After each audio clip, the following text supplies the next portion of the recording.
Hello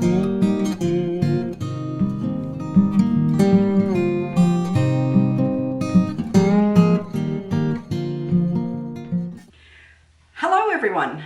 I've had a couple of really busy weeks around my house, and so I've had some trouble trying to get some footage up for you guys, but I'm going to try and make up for it. So we had four of our grandchildren, ages 10 through 4, come for a week-long visit. And we just spent our time loving on them and not making videos, which is what we need to do. So now at this point, I'm trying to catch up because just as the kids left, the fruit order arrived. So I have on my counter right now, I have peaches, tomatoes, and cucumbers preparing to can. And I've started it, and if you know the process at all, you know that the house is in utter chaos. The kitchen is covered in towels and jars and syrups of different kinds, and even the floor is sticky, so I'm wearing my shoes inside because until I get the last of this done today, it doesn't make any sense to just keep mopping up. So I don't know if that's how you all work, but once I get started, I like to keep my head down and keep working until the job is finished. Now today, I'm going to have, later, after this is over, I'm going to have a young woman from our community join me who has expressed an interest in canning. And I just put it out on our local Facebook page that I said I'd be canning from this time to that time, and anybody who wanted to come and observe that and ask questions and maybe learn a few things, we're welcome to. So I hope that if you have an opportunity to pass on your knowledge, that you will take that opportunity and pass it on to someone.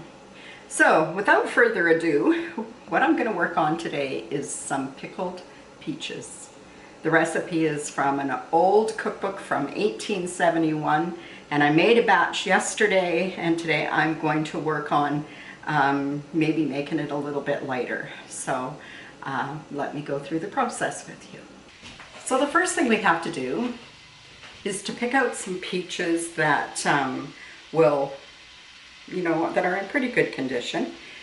And I ran into a problem with these peaches because I ordered them from our local fruit lady who brings fruit into town at this time of the year, and I didn't ask for the kind that come away from the stone, free stones.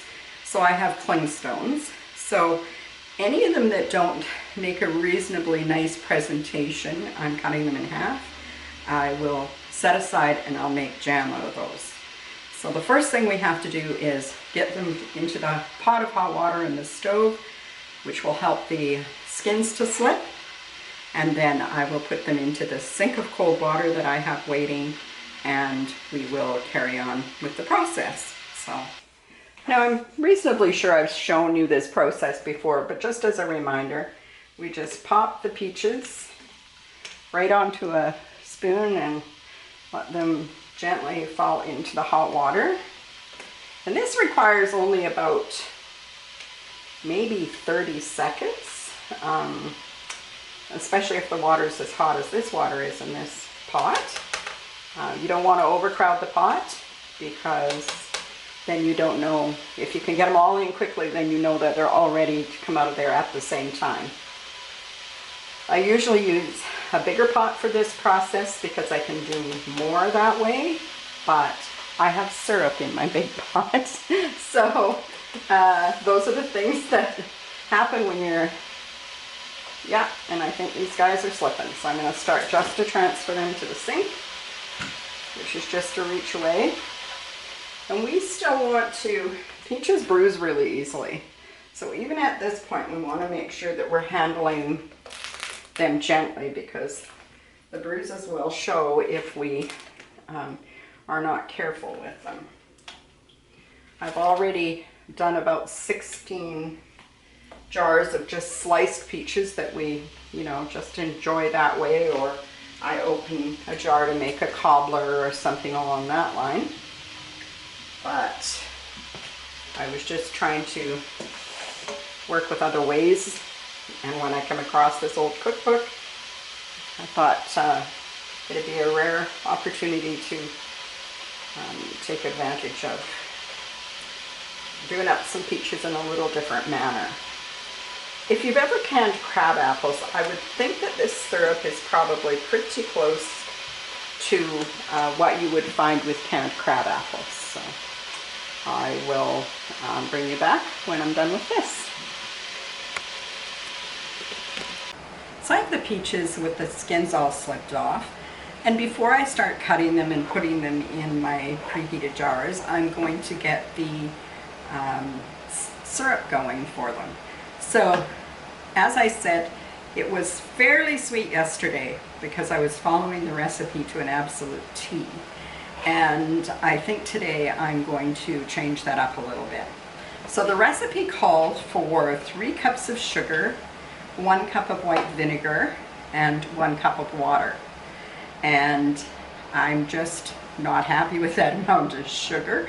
So I'm going to cut it back by half and just use 1.5 cups of sugar in it to lighten it up a little bit. So I think I'm going to go to a double batch. So I'm going to go, yeah, I'm working on the fly here, folks. I'm going to go to back up to the 3 cups of sugar, but then I'm going to go 1.5 cups of vinegar, 2 cups of vinegar maybe, and 2 cups of water. Should get me where I want to be.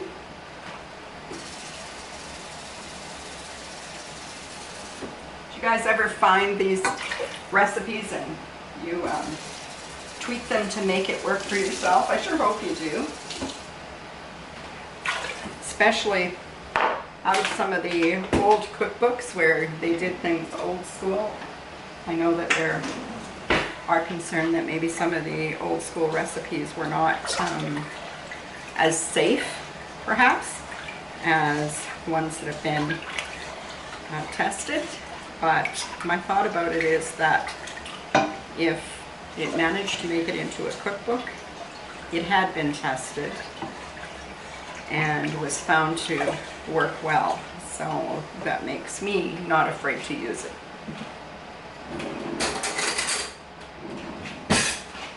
I'm just going to taste this now, just to see if it's where I want it to be.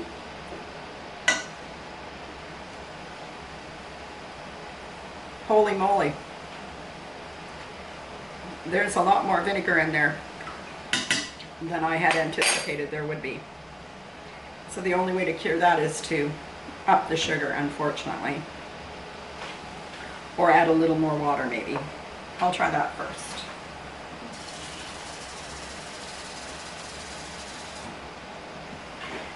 So now I'm up to 3 cups of water, 2 cups of vinegar, 3 cups of sugar. Let's see if this gets any better.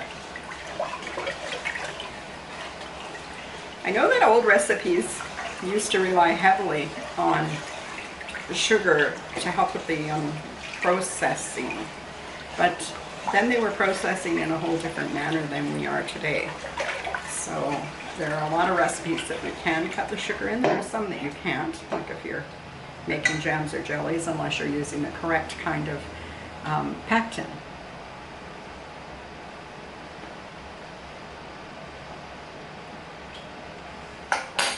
That's better. It's still got an edge on it though. But I think I'm going to be good with that edge.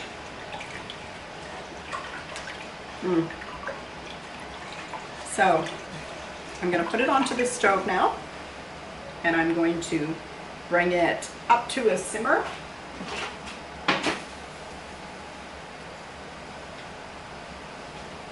And I'll start preparing the peaches to go into the jars, and everything seems to be out of reach for me today. It's real life. So while the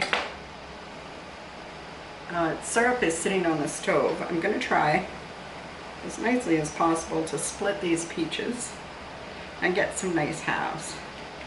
Quarters don't bother me either, but You know, if you ever sat at your grandma's table years ago and she brought out those tiny little dessert dishes and there was a half of a perfect peach, I think about that when I'm trying to prepare my peaches for the family. That to think about the fact that we eat with our eyes first, and that every little bit of this is done with love and them in mind as I'm doing it, because nobody would really can if they had to pay the kinds of prices for fruit and veg that we do here where we live, because it is cheaper to buy it in the grocery store for the most part.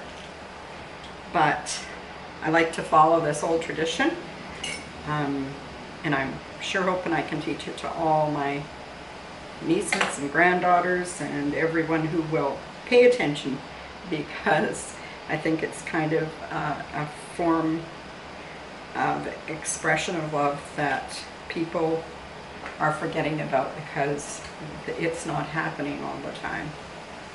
And we really like to know what's in our food. So in this recipe, I'm able to have some control over the amount of sugar that goes into it, because oops, that was one that didn't turn out perfect, because I'm canning them myself. So if you're buying them from the grocery store, if you're going to buy peaches from the grocery store, always try to look for the ones that are in the lightest syrup or just water. They will still have a wonderful flavor, and you can use them for all kinds of recipes, and you don't have to contend with as much sugar. So I would say that this original recipe was heavy syrup, just by the consistency. And I'll show you a jar of the ones I made yesterday, just so you can get an idea, but I'll wait until I have this job out of the way first. Actually, today these are splitting pretty well. I'm not going to complain about this. So these are the kinds of treats, desserts that our grandmothers would have prepared. They didn't have a lot of fancy cakes and so forth, and they would put these up. When we went to my grandmother's house, I don't remember a meal, like a dinner or supper, without having, you know, a little bowl of fruit or a cookie or something at the end of the meal. And that wasn't just because she was spoiling us, which she did.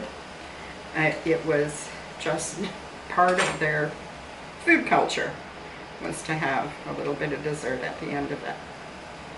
So, we do not in our house have dessert at the end of every evening meal. Sometimes we'll go a week and we have it every night, and then we will go for a long spell without having anything at all. But it feels good to have it put away for winter time, well, for all the time, not just winter time, so that we can get it out and share with family and friends, and hopefully continue the legacy of home canning, because I think it's so important for our future.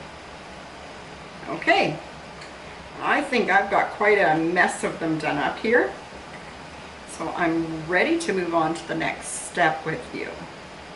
I'll just do this one last one. I do have more in the bowl, and I may end up using them also when I find out what the syrup is going to look like, which I'm going to stir and be right back. I'm going to transfer stuff around the kitchen to get everything where I need it to be. I'm just bringing the syrup over here to the counter where I can reach it a little better.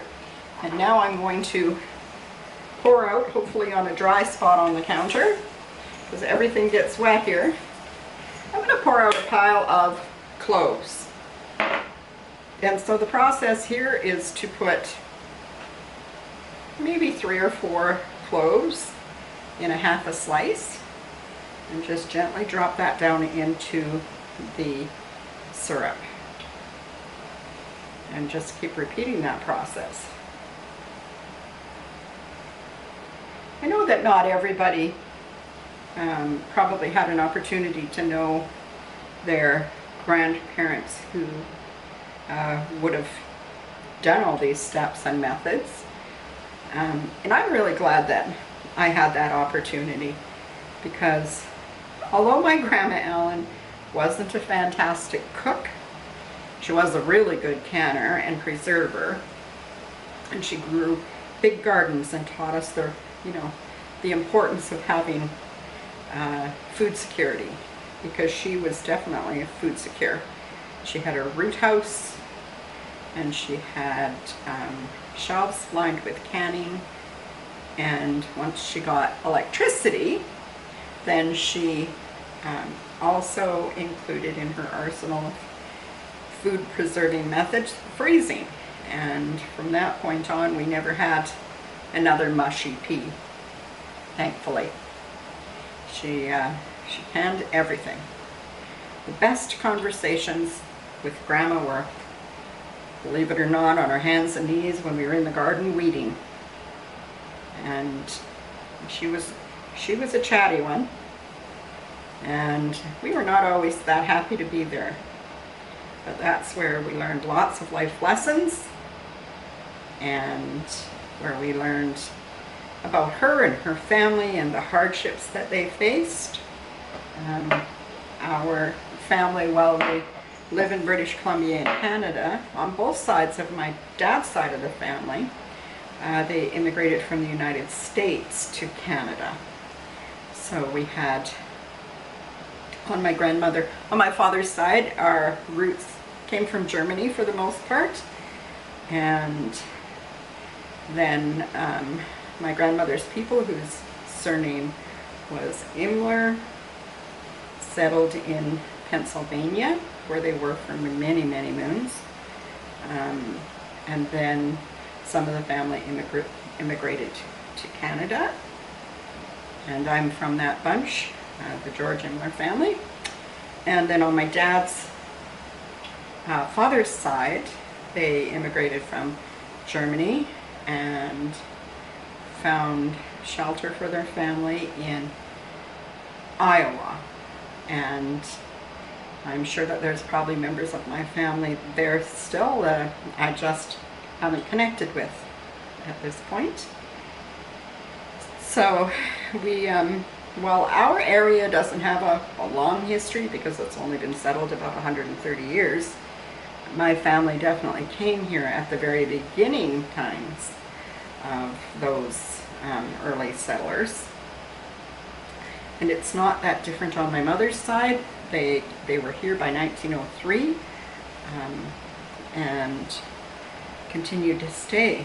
My grandfathers and mothers on my mother's side came from Ireland and England and Scotland for the most part, unless you go a long ways back in our history, and then you will find them, some of them, coming from Spain. So, but that was hundreds and hundreds of years ago. So I guess we're all immigrants. Some of us more recent ones than others, but in the end, that's what we are, all immigrants. And that was one of the things that my grandmother would often tell, was how her family arrived in Canada and settled first in Alberta, and talked about, you know, the stories she had been told about that journey, because she was born in Canada actually. She was one of the younger kids, so she was actually born here in Canada. Well, I guess I've just talked you through some of my family history. Well, I've gotten all of the peaches with the cloves in them, and now I'm going to put them on the stove, and we're going to let them just gently simmer for 15 to 20 minutes or until they're soft. So here we go. So here I am, and I'm back at the station for the peaches. I've just brought 2 jars, hot jars, out of the canner, and I'll fill them up individually here. I'm going to take a slotted spoon and just pick up these peach halves and put them into the jar. Actually, I'm going to stop right there and I'm going to put a cinnamon stick into the jar. They're tricky to get in there afterwards, believe it or not. And then I'm going to continue to fill the jar. As there's just the two of us, I think that 3 whole peaches in there is plenty. And now I'm just going to use my ladle, and I'm going to ladle the juice over the peaches to within 1/2 of an inch. And I am going to continue that process. Get a couple peaches in the jar, put in a cinnamon stick, continue to fill the jar.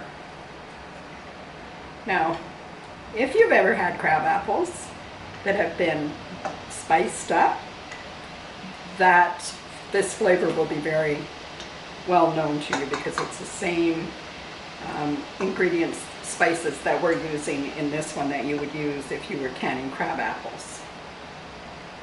So they are delicious. And 1 peach in a small bowl with maybe a little bit of cream, fresh cream over the top of them would make a fantastic dessert. I'm going to continue on to fill the jars, and then I'm going to water bath them for 10 minutes at a full rolling boil, and then they will be done. And here is a jar that I did yesterday, and they have turned out just fantastic. If you haven't tried pickled peaches before, I hope that you would consider giving it a try, because it may be an old recipe, but it's still a delicious one. If you've enjoyed this video, please go through the process of liking it and subscribing to the channel if you would. That would be fantastic. And I hope that you all stay well and safe till I see you again. And here in Canada, we have a long weekend this weekend, so I hope that everyone that is traveling is doing so safely. Take care, everyone, and I will see you again soon.